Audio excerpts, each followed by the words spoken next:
ఆ సభ ముందు పేతురు అపోస్తలులు మాట్లాడారేమని? మనుషులకు కాదు, మేము దేవునికే లోబడతా ఉన్నారు. మీరు మ్రానున వేలాడదీసి సంహరించిన యేసును మన పితరుల దేవుడు లేపాడు. ఇశ్రాయేలుకు మారు మనస్సు, పాపక్షమాపణ దయచేయుటకై దేవుడు ఆయనను అధిపతినిగాను రక్షకునిగాను తన దక్షిణ హస్తబలము చేత హెచ్చించి ఉన్నాడని దానికి మేము సాక్షులము. మేము మాత్రమే కాదు, దేవునికి విధేయులైన వారందరూకి అనుగ్రహింపబడిన పరిశుద్ధాత్మ ఈ సంగతులకు సాక్షులమై ఉన్నామని చెప్పారు. సహోదరులారా, సహోదరులారా, వారు ఈ మాట విన్నారు. వీళ్ళు ధైర్యముగా మహాసభ ముందు చెప్పారు. కొంచెం ఇది పెట్టు, ఇది అడ్డం వస్తుంది. చెప్పినప్పుడు వారు ఈ మాట విన్నారు, అత్యాగ్రహము తెచ్చుకున్నారు. అత్యాగ్రహము తెచ్చుకొని వీరిని చంపాలని ఉద్దేశించారు. గమనించారా? ఎందుకు? వారి అధికారానికి, వారి మత సంబంధమైన ఆచారాలకు యేసుక్రీస్తు ప్రభు చెప్పిన మాటలు వారికి బాధగా ఉన్నాయి. అంత మాత్రమే కాదు, బాధ కాదు, ధర్మశాస్త్రం ఏమి చెప్పిందో దాని మూలాలు చెప్పాడు యేసు ప్రభు. కాబట్టి ధర్మశాస్త్రము మూలాలంటే వీళ్ళకి ఇష్టం లేదు. ధర్మశాస్త్రం వరకే వాళ్ళకి ఇష్టం, కానీ ధర్మశాస్త్రపు మూలాలు వాళ్ళకి ఇష్టం లేదు. మూలాలేంటి? వ్యభిచరించకూడదు. దాని మూలం ఏం చెప్పాడు యేసు ప్రభు? మోహపు చూపులే ఉండకూడదు, అది కూడా పాపం అన్నాడు. కాబట్టి ప్రతిదానికి ధర్మశాస్త్రం యొక్క మూలాలు యేసు ప్రభు చెప్పాడు. అది వాళ్ళకి కష్టంగా ఉంది. దాన్ని గ్రహించలేకపోయారు వాళ్ళు. అందుకనే అన్నాడు పేతురు, మీరు తెలియక చేశారు అని 3వ అధ్యాయం 17వ వచనములో, సహోదరులారా, మీరును మీ అధికారులను తెలియక చేసిరని నాకు తెలియను. కాబట్టి తెలియక చేశారు. కాబట్టి మీరు తెలుసుకోవాల్సింది ఒకటి ఉందని పేతురు అపోస్తలులు చెప్పారు. ఆ విధముగా ప్రభు అయిన యేసుక్రీస్తు వారిని గురించి చెప్పిన మాటకు వీళ్ళకి ఏమొచ్చింది? అత్యాగ్రహం వచ్చిందట. కోపం వచ్చేసింది, పట్టరానంత కోపం. ఎందుకు? మా అధికారాన్ని తృణీకరిస్తున్నారే వీళ్ళు. అది వాక్యం ఏముంది చెప్పారో, వాక్యంలో ఏముందో దాన్ని గ్రహించట్లా. మా అధికారాన్ని తృణీకరిస్తున్నారే, అది. అందుకనే దేవుని వాక్యములో ప్రభు అయిన దేవుడు ఒక మాట చెప్పాడు, వారు వినుట మాత్రం విందురు కానీ వారు గ్రహింపరు. వింటారు కానీ గ్రహింపరు, చూస్తారు కానీ దాన్ని తీసుకోరు. ఎందుకని? వాళ్ళ హృదయము కొవ్వి ఉన్నది అన్నాడు యెషయా గ్రంథములో. వాళ్ళ హృదయము కొవ్వినది అన్నాడు, మందముగా ఉన్నదన్నాడు. అందుకనే స్టెఫన్ అన్నాడు, మందమతులారా అన్నాడు. సహోదరులారా, కాబట్టి ఈ మాటలకి మహాసభలో వాళ్ళని ఆ విధంగా వాళ్ళు మాట్లాడేసరికి వాళ్ళకి ఆగ్రహం వచ్చింది. వచ్చి చంపాలని ఉద్దేశించారు. వాళ్ళకి అప్పుడే ప్రారంభమైంది. అపోస్తలులను కూడా చంపాలా అనే ఉద్దేశం వాళ్ళకి అప్పుడు కలిగింది. గమనించారా ప్రియులారా? లోబడనొల్లని వారు. చూడండి, 7వ అధ్యాయంలో స్టెఫన్ అన్న మాట చదువుకుందాం. 51వ వచనం, 7వ అధ్యాయం 51వ వచనం. ముష్కరులారా, హృదయములను చెవులను దేవుని వాక్యమునకు లోబరచనొల్లని వారులారా, మీ పితరుల వలె మీరును ఎల్లప్పుడూ పరిశుద్ధాత్మను ఎదిరించుతున్నారు. మీ పితరులు ప్రవక్తల్లో ఎవని హింసించకై ఉండిరి అని చెప్పి స్టెఫను హెచ్చరించిన కారణం అదే. కాబట్టి వీళ్ళు చెప్పిందే వినాలి, కానీ ఎవరన్నా చెప్తే వీళ్ళు వినరు. మేము చెప్పిందే వినాలా, ఎవరన్నా చెప్పకూడదు మాకు. అదిగాక వీళ్ళెవరు? యూదయ వాళ్ళు కాదు, గలిలయ వాళ్ళు, చేపలు పట్టేవాళ్ళు. వాళ్ళ మాకు చెప్పేది, అది వాళ్ళ ఉద్దేశం. గమనించారా? అందుకని వీళ్ళని చంపాలనుకున్నారు. సమస్త ప్రజల వలన ఘనత నొందినవాడును ధర్మశాస్త్రోపదేశకుడునైన గమలీయేలను ఒక పరిసయ్యుడు మహాసభలో లేచాడు. లేచి గమలీయేలు మాట్లాడుతున్నాడు. ఈ మనుషులను కొంతసేపు వెలపల ఉంచుడని ఆజ్ఞాపించాడు. అతనెవరు? సమస్త ప్రజల వల్ల ఘనత నొందినవాడు. చాలామంది ఇతని దగ్గర ధర్మశాస్త్రాన్ని నేర్చుకున్న వాళ్ళు. అపోస్తులుడైన పౌలు కూడా ఇతని దగ్గరే గమలీయేలు పాదముల దగ్గర నేను నేర్చుకున్నానని చెప్పి సాక్ష్యం చెప్పాడు. కాబట్టి ఈ గమలీయేలు అనే పరిచయుడు లేచి కొంచెం సేపు వీళ్ళని బయటకు ఉంచండి అని చెప్పి ఆజ్ఞాపించి ఇప్పుడు మాట్లాడుతున్నాడు 35వ వచనంలో. ఇశ్రాయేలీయులారా, ఈ మనుషుల విషయమై మీరు ఏం చేయబోతున్నారు? జాగ్రత్త సుమండి అన్నాడు. జాగ్రత్త సుమండి. ఏదో ఒక జాగ్రత్త చెప్తున్నాడు మహాసభకి. ఏమని? ఈ దినములకు మునుపొకడు దూత అనేవాడు ఒకడు లేచాడు. తాను ఒక గొప్పవాడనని చెప్పుకున్నాడు. ఇంచుమించు 400 మంది వానితో కలుసుకున్నారు. వాడు చంపబడ్డాడు. వాడికి లోబడిన వాళ్ళు కూడా వ్యర్థులైపోయారు. ఆ తర్వాత జనసంఖ్య దినాలంటే యేసు ప్రభు పుట్టిన దినాలు, యేసు ప్రభు పుట్టినప్పుడు దినాలు. జనసంఖ్య దినాల్లో గలిలయుడైన యూదా అని ఒకడు లేచాడు. గలిలయుడైన యూదా అనేవాడు ఒకడు లేచాడు. ప్రజలను తనతో కూడా తిరుగుబాటు చేయడానికి ప్రేరేపించాడు. ఎందుకు? వీళ్ళంతా మతము పేరుతో మనుషులను మోసగిస్తున్నారు. అందువల్ల ప్రజలు తిరుగుబాటు చేస్తున్నారు వీళ్ళ మీద. సహోదరులారా ఒక మాట గమనించండి. ఎందుకు ప్రజలు మతం మీద తిరుగుబాటు చేస్తున్నారు? మత నాయకులు అక్రమాలు చేస్తున్నారు. వాళ్ళు చెప్పేవాళ్లే కానీ చేసేవాళ్ళు కాదు. అందువలన తిరుగుబాటు చేస్తున్నారు. సరే, వానికి తర్వాత జనసంఖ్య దినములలో గలిలయుడైన యూదా అని ఒకడు వచ్చి ప్రజలను తనతో కూడా తిరుగుబాటు చేయ ప్రేరేపించెను. వాడు కూడా నశించాడు. వానికి లోబడిన వారందరూ చెదరిపోయారు. కాబట్టి నేను చెప్పేది ఏంటంటే, ఈ మనుషుల జోలికి పోవద్దు, వారిని విడిచిపెట్టండి. ఈ ఆలోచన ఏది? వీళ్ళు చేస్తున్న ఈ ఆలోచన, ఈ కార్యమైన మనుషుల వల్ల కలిగిందైతే, అదిగో 2 రకాల వాళ్ళు మనుషులు వచ్చారు కదా అని చెప్పాను కదా, వాళ్ళలాగా వ్యర్థమైపోతారు. ఒకవేళ దేవుని వలన కలిగిందైనా మీరు వారిని వ్యర్థపరచలేరు. ఇది మనుషుల వల్ల కలిగిన వాళ్ళు 2 వ్యర్థమైపోయారు. అట్లానే వీళ్ళు వ్యర్థమైపోతారు మనుషుల ఆలోచన అయితే. కానీ ఒకవేళ ఇది దేవుని ఆలోచన అయితే, దేవుని వల్ల కలిగిందైతే ఈ కార్యాన్ని మీరు వ్యర్థపరచలేరు అన్నాడు. ఖండితంగా చెప్తున్నాడు. చూడండి, దేవుని వల్ల కలిగిందాయన మీరు వారిని వ్యర్థపరచలేరు.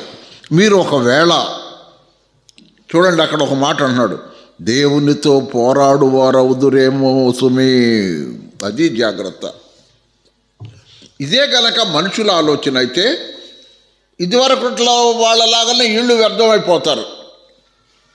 ఒకవేళ ఇదే గనక దేవుని సంబంధమైనదైతే మీరు వాళ్ళని వ్యర్థపరచరు. సరిగదా? ఇది వ్యర్థమైపోదు సరికదా, దేవునితో మీరు పోరాడుతున్నారేమో జాగ్రత్త అన్నాడు. గమలీయేలు కొద్దిగా తెలివిగలవాడు, ధర్మశాస్త్రం ఎరిగినవాడు గనక, పెద్దవాడు గనక మంచి సలహా చెప్పాడు. వారు అతని మాటకు సమ్మతించారు. అపోస్తలులను పిలిపించారు, కొట్టించారు, యేసునామమును బట్టి బోధింపకూడదని ఆజ్ఞాపించారు, వారిని విడుదల చేశారు. 41వ వచనం, ఆ నామము కొరకు అవమానము పొందుటకు పాత్రులని ఎంతబడుట వలన వారు సంతోషించుతూ మహాసభ ఎదుట నుండి వెళ్ళిపోయారు. ఏది? ఏ నామము? యేసుక్రీస్తు ప్రభు నామము కొరకు అవమానం వచ్చినా పర్వాలేదు, దానికి మేము పాత్రులమే. ఎందుకని? యేసు ప్రభు కొండ మీద ప్రసంగంలో ఏం చెప్పాడు? 5వ అధ్యాయం, మత్తయి సువార్త 5వ అధ్యాయంలో ఏం చెప్పాడు? నా నామము నిమిత్తము మీరు నిందించబడి, హింసించబడి, అబద్ధముగా మీ మీద చెడ్డ మాటలల్లా పలుకున్నప్పుడు మీరు ధన్యులు, సంతోషించి ఆనందించుడి, పరలోకమందు మీ ఫలము అధికమగునని యేసు ప్రభు చెప్పాడు. కాబట్టి యేసు నామము కొరకు అవమానం పొందటానికైనా మేము పాత్రులమే. ప్రియులారా, ఒక మాట గమనించండి. పేతురు రాసిన మొదటి పత్రిక, తన అనుభవాన్ని కూడా రాశాడు. పేతురు రాసిన మొదటి పత్రిక 4వ అధ్యాయం 12వ వచనం నుంచి చదువుదాం. ప్రియులారా, 4:12, మొదటి పేతురు పత్రిక 4:12, మిమ్మల్ని శోధించుటకు మీకు కలుగుతున్న అగ్ని వంటి మహాశ్రమను గూర్చి ఏదో ఒక వింత సంబంధించి ఆశ్చర్యపడకాకండి. క్రీస్తు మహిమ బయలుపరచబడినప్పుడు మీరు మహానందముతో సంతోషించు నిమిత్తము క్రీస్తు శ్రమలలో మీరు పాలివారై ఉన్నంతగా సంతోషించండి. అంటే యేసుక్రీస్తు ప్రభు శ్రమ పడ్డాడు, ఆయన శ్రమలలో మేము కూడా పాలివారం అని సంతోషించమంటున్నాడు. 16వ వచనం, ఎవడైనను క్రైస్తవుడైనందుకు బాధ అనుభవించిన ఎడల అతడు సిగ్గుపడక ఆ పేరును బట్టియే దేవుని మహిమపరచవాలని. అది కొట్టారు, అవమానపరిచారు, అయినా పర్వాలేదు, ప్రభు కొరకు ఈ అవమానానికి మేము పాత్రులమే అనుకున్నారు, సంతోషంతో వెళ్ళారు. మనమేం చేయమంటారు? మనం చూసిన వాళ్ళు ఎవరాడ తనులు దీని వచ్చి నవ్వుతూ పోతున్నారు ఏందనుకుంటారు. కానీ వాళ్ళ ఒకడేంటి ప్రభు చెప్పిన మాట?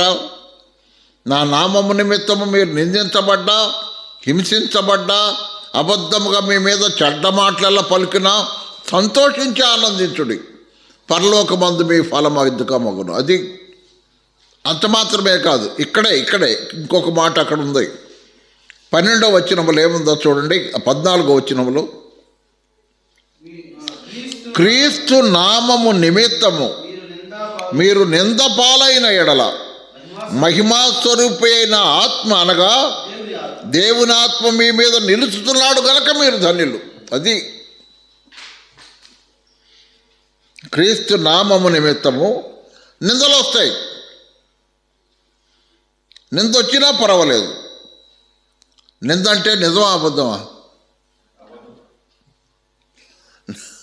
నిందంటే అబద్ధం,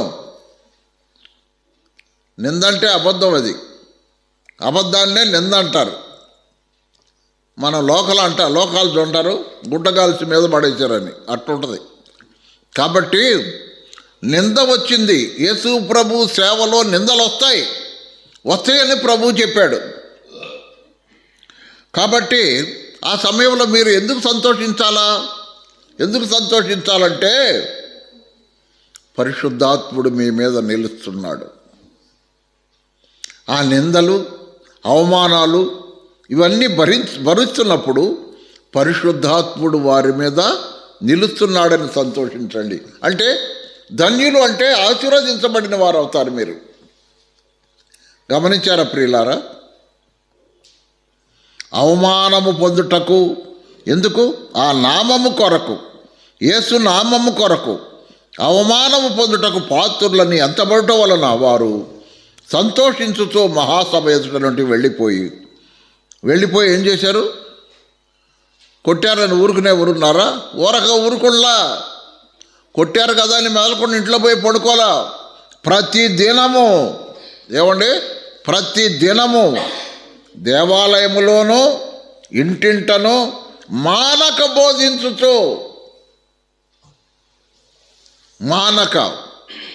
కొందరు మానుకుంటున్నారు కదా. హెబ్రీ పత్రికలో పౌలు ఏమన్నాడు? హెబ్రీ పత్రిక 10వ అధ్యాయం 24-25 వచనాలు.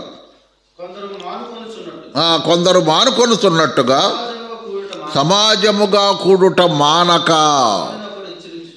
కొందరు ఏంది? ఒక అతను నాకు తెలుసు, ఎడపలపాడులో ఉండేవాడు, లేదు చచ్చిపోయాడు. బస్సు దిగి ఎవరైనా సేవకులు వస్తున్నారనుకో, ఏమంటే ఈరోజు మా క్రమకూడికి లేదు అంటాడు. ఎక్కడ? బస్టాండ్లోనే. ఆడ నుంచి మళ్ళీ బస్సు ఎక్కిస్తాడు. క్రమకూడికి లేదంట. కొత్త నిబంధనల్లో క్రమకూడికలు ఉన్నాయా చెప్పండి? కొత్త నిబంధనలో క్రమకూడికలు లేవు. ప్రతిరోజు, ప్రతి దినము మానక.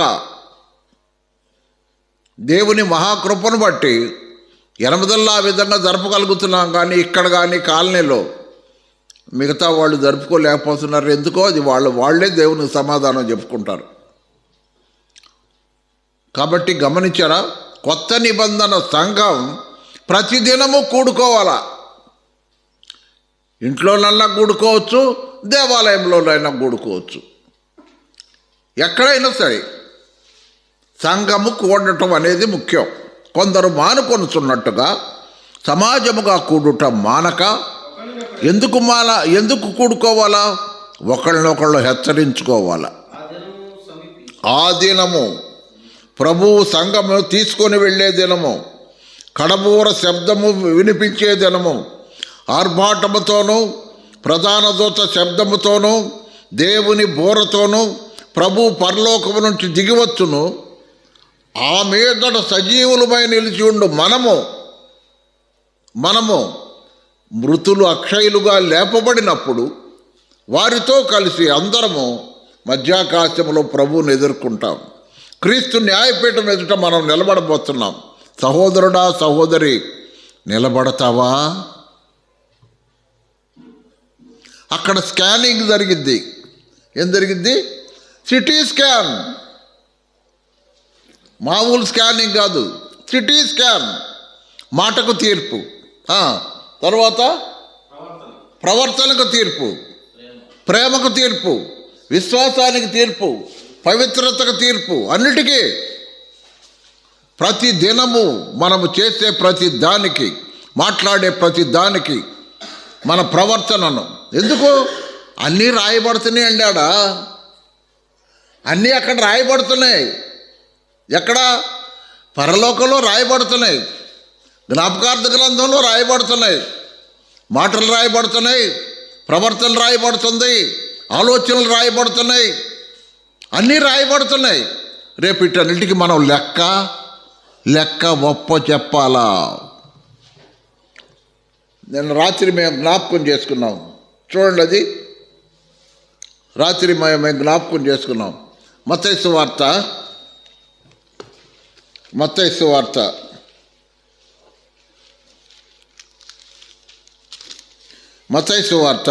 12వ అధ్యాయం 36వ వచనం.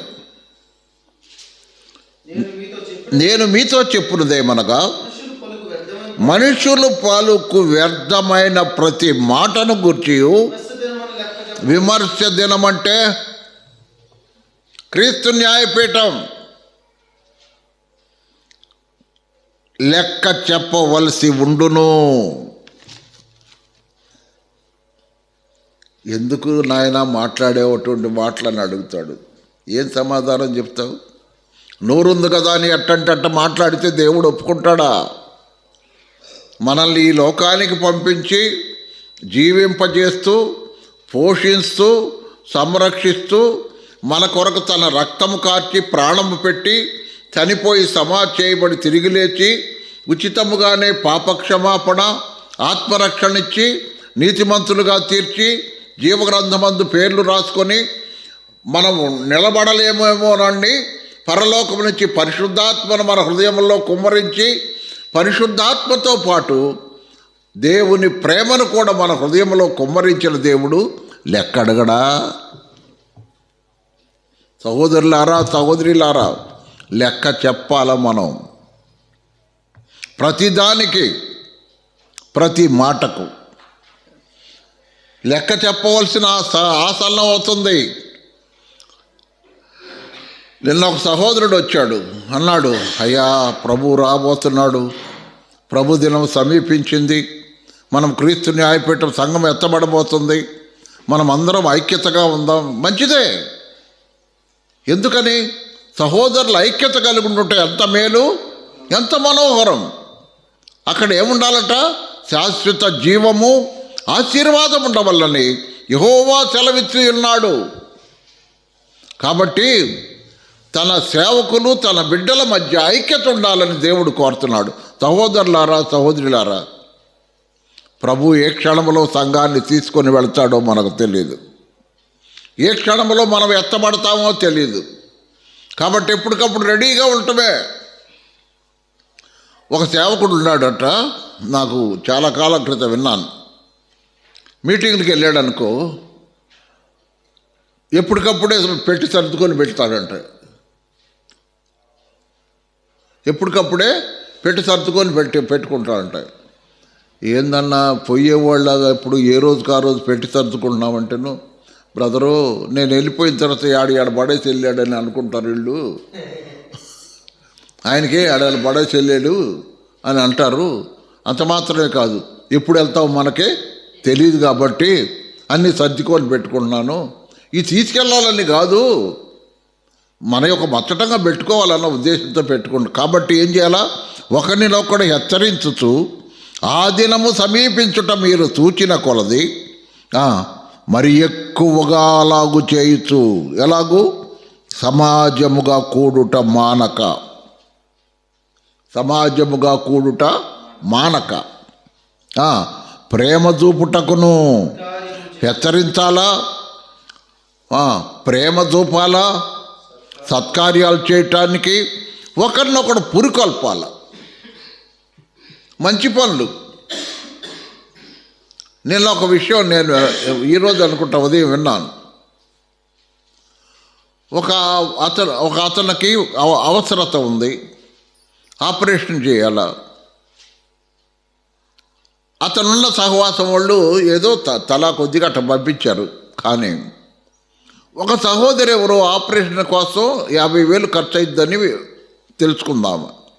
తెలుసుకొని ఆమె ఏ సహవాసమో తెలియదు, ఎవరో తెలియదు. 50,000 నేను నీ అకౌంట్లో వేస్తున్నాను బ్రదరు, ప్రార్థన చేయండి, నా పేరు మాధవి, మాది పలానా ఊరు అని చెప్పి అకౌంట్లో వేసేసిందంటే 50,000. ఎవరమే? సహోదరి, అంతే. ఏ సహవాసం ఏమో, నా కోసం ప్రార్థన మాత్రం చేయండి అంత. చూసారా ప్రియులారా? దాతృత్వం అది. అక్కరగల వారికి దాతృత్వం అది. కాబట్టి ఈ రాత్రి దేవుని వాక్యం వింటూ ఉండగా ప్రేమ చూపాలా, సత్కార్యాలు కూడా చేయాల. తీతు పత్రిక చదవండి మీరు. తీతు పత్రిక సత్కార్యాలు చేసే పత్రిక అది. ఆ పత్రిక అంతా సత్కార్యాలే. ఒకరినొకడు పురికొల్పోవాలని ఆలోచించము. కాబట్టి ప్రభు రాబోతున్నాడు. ఏ క్షణంలో వస్తాడో తెలియదు, ఎప్పుడు వస్తాడో తెలియదు, ఎప్పుడు సంఘం ఎత్తబడిద్దో తెలియదు, మనకు తెలియదు. కాబట్టి సిద్ధపడ్డావా? సిద్ధపడిన వారలే సంధింపగల్గుదురు.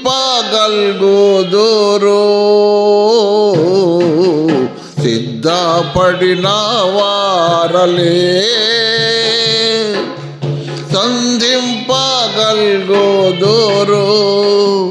నిద్రమత్తు గలవారలు, నిద్రమత్తు గలవారలు విడువబడి ఏడ్చెదరు.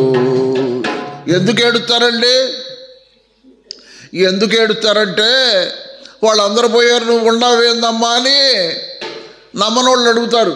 అది వాళ్ళు పోతామని వాళ్ళందరూ వెళ్ళిపోయారు, నువ్వు పోలేదేందమ్మా, నువ్వు కూడా పోయావుగా వాళ్ళ దగ్గరికి, బైబిల్ తీసుకొని రోజు ప్రార్థనకి వెళ్ళావుగా అని పొడుస్తారేమో కాకుల్లాగా. ఆ భయం, అందుకని ఏడిచేది ఒకటను, సరైన రక్షణ తీర్మానం లేదు. వాళ్ళు పోతున్నారు కదా అని మేము కూడా పోతున్నాం, వాళ్ళు బాప్తీసం తీసుకుంటున్నారు కదా అని నువ్వు కూడా తీసుకున్నావు. ఇది కాదు. మార్పు చెందవా, నీవు మార్పు చెందవా, నీ మనసు మార్చుకోవా. కాబట్టి మార్చుకో, ఈ 2025 సంవత్సరంలో మార్చుకో, నీ విధానం మార్చుకుందాం. దేవుడు మనతో హెచ్చరిస్తూ ఉండగా మనము అందరం మార్చుకుందాం. నూతన సంవత్సరంలో 24వ సంవత్సరం 31వ తేదీ డిసెంబర్ 31 రాత్రి నాకు అందించిన దేవుని ఆ ఆలోచన మీకు చెప్పాను, గుర్తుందా? చెప్పండి ఏందో. దేవుని ఎదుట వినయముగా నడుచుకోవటం మొదటిది. దేవుని ఎదుట వినయముగా నడుచుకోవటం, ఆయన మీద ఆధారపడటం, దేవుని మీద ఆధారపడటం, దేవుణ్ణి హత్తుకొని జీవించటం. మూడోది, నీ జీవితం ద్వారా దేవునికి మహిమ కలిగేటట్లుగా చేయటం. అన్ని విషయాల్లో నీ జీవితం ద్వారా దేవునికి మహిమ కలగాల. సహోదరుడా, సహోదరి, నీ జీవితం ద్వారా దేవునికి మహిమ కలుగుతుందా? లేకపోతే ఇప్పుడన్నా ఈ 2025వ సంవత్సరం అన్నా మార్చుకో. దేవుడు అవకాశం ఇచ్చాడు, సంఘం ఎత్తబడలా, ఇప్పుడన్నా మార్చుకో. ఇప్పటికే జనవరి నెల ఎన్ని 21 రోజు అవుతుంది. సంవత్సరంలో 21 రోజులు అప్పుడే అయిపోయినాయి.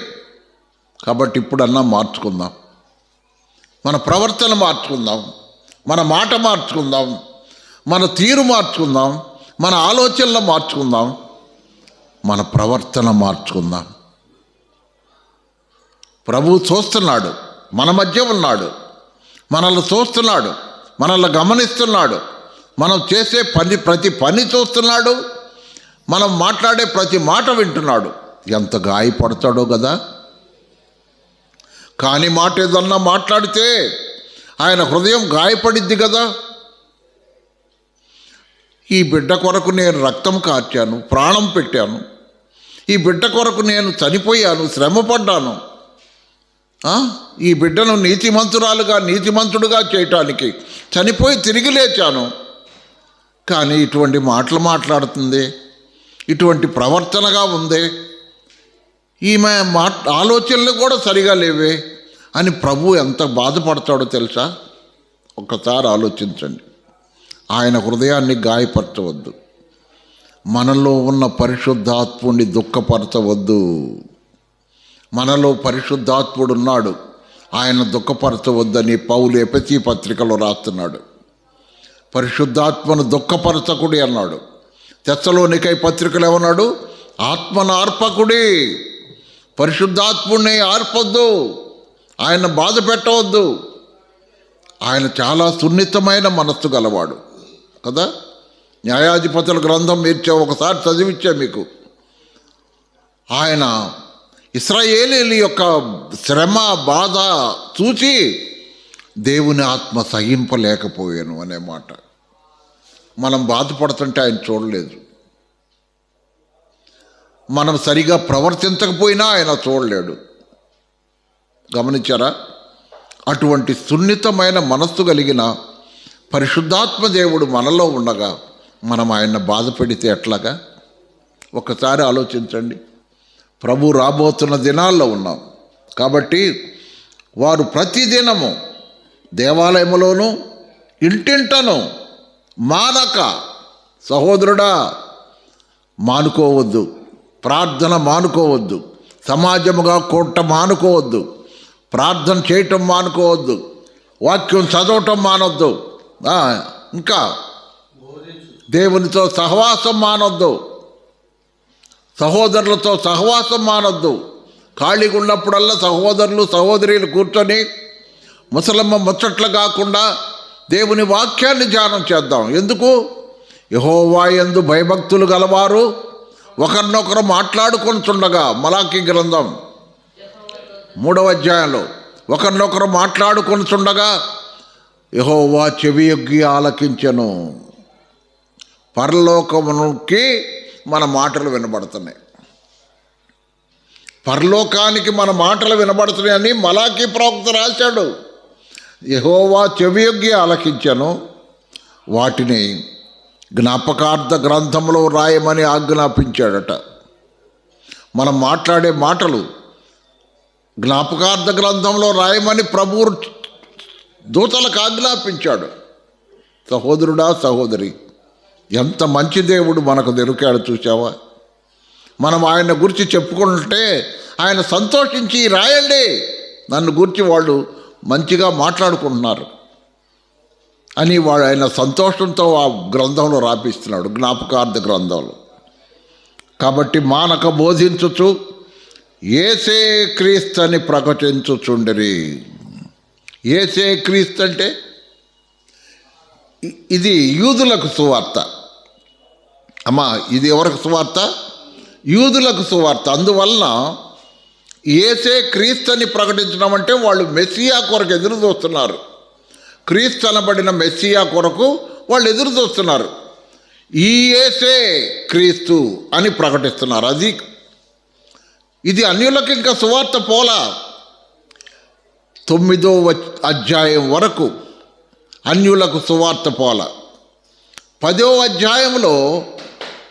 అధ్యాయంలో సువార్త కొర్నేలి ఇంటితో ప్రారంభమైంది. ఎవరింటితో? కొర్నేలి ఇంటితో 10వ అధ్యాయంలో సువార్త ప్రారంభమైంది. కాబట్టి సహోదరులారా సహోదరులారా, దేవుని మహాకృపను బట్టి దేవుడు మనకిచ్చిన ఈ గొప్ప ఆధిక్యత, ఆయన సన్నిధిలో కూడుకోవటం. ఇది లేదంట. ఉత్తరాది రాష్ట్రాల్లో కూడుకుంటే అరెస్ట్ చేస్తున్నారట. మరి రేపు ఎంతమంది వస్తారు? పోలీసులు వచ్చి మనకు ఒక నోటీస్ ఇచ్చారనుకో, మీరు ప్రార్థనలు చేయకూడదు, యేసునామమున కూడకూడదు, మత మార్పిడి చేస్తున్నారు అని అన్నారనుకో, ఎంతమంది ప్రార్థనలకు పోతారో అప్పుడు అర్థమైద్ది మనకి. అసలు ప్రార్థనకి ఎంతమంది వస్తారనేది అర్థమైద్ది. కాబట్టి సహోదరులారా సహోదరులారా, మనకు దేవుడిచ్చిన ఆధిక్యత, అనుకూలత ఇప్పుడే. ఈ సమయం మళ్ళీ రేపు దొరికిద్దో లేదో మనం చెప్పలేము. ప్రభుత్వాలు మారుతున్నాయి, అక్కడక్కడ ఎదిరింపులు జరుగుతున్నాయి. ఆంధ్రప్రదేశ్లో కూడా జరుగుతున్నాయి. శ్రీకాకుళంలో 1-2 చోట్ల జరిగినాయి. గోదావరి జిల్లా సువార్తక నిలయం అక్కడ కూడా జరుగుతున్నాయి అంట అక్కడక్కడ.